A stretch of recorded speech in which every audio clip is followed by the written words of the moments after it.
अद्य प्रभृति मे दाश ब्रह्माचर्यं भविष्यति, अपुत्रस्यापि मे लोका भविष्यन्ति क्षया देवी, ऊर्ध्वरेता भविष्यामि दाश सत्यं ब्रवीमि ते.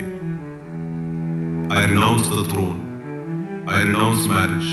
I renounce the right to fatherhood. From this moment, I vow a life of celibacy forever. Why would a prince give up the throne, the joy of marriage, the warmth of his own child's arms? Why would a man choose a life that promises him nothing? To understand this vow, we must travel backward to a riverbank where love returned to an aging king. Years after losing his queen, Shantanu found laughter again in the voice of a fisherwoman, Satyavati. Her scent, her grace, her strength. She was unlike the women of the palace. She was real. He offered marriage. Her father offered a condition.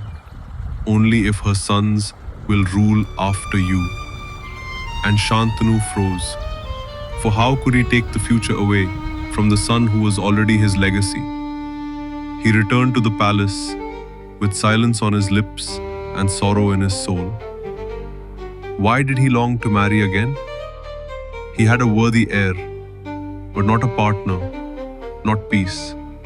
His nights were filled with loneliness, and his heart feared, dying with no love beside him. The past offered no comfort. His first wife Ganga bore him children, only to drown each one in silence. He watched, shattered, until he could no longer remain quiet. Then she said, "They are the Vasus, cursed souls. I set them free. Only one remains, our final son. I will raise him and return him when he is ready."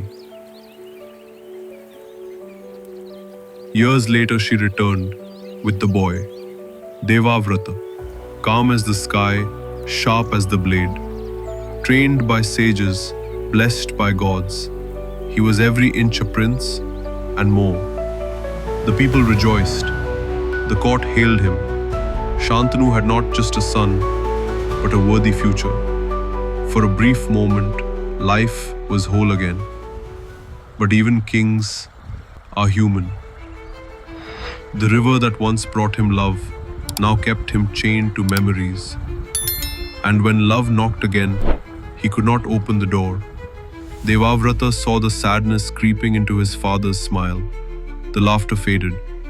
The light in his eyes dimmed. He asked, he listened, he learned everything. He met the fisherman and gave up everything. Prince Devavrata, your vow to step aside is noble. But what of your sons? Even if you give up the throne, won't your children claim it tomorrow? How can I give my daughter to a future that may one day turn against her blood? Then the prince vowed, I renounce the crown. I vow brahmacharya, celibacy for life. No children of mine shall ever challenge your daughter's sons. With one vow, he shattered his own destiny. The heavens shuddered, and from that moment, Devavrata was no more. He became Bhishma, the one of the terrible vow, the guardian of a throne never his. Shantanu embraced him, but joy did not come, only awe and guilt. In return, he blessed Bhishma with Ichha Mrityu, the power to choose the moment of death, a divine gift wrapped in eternal solitude.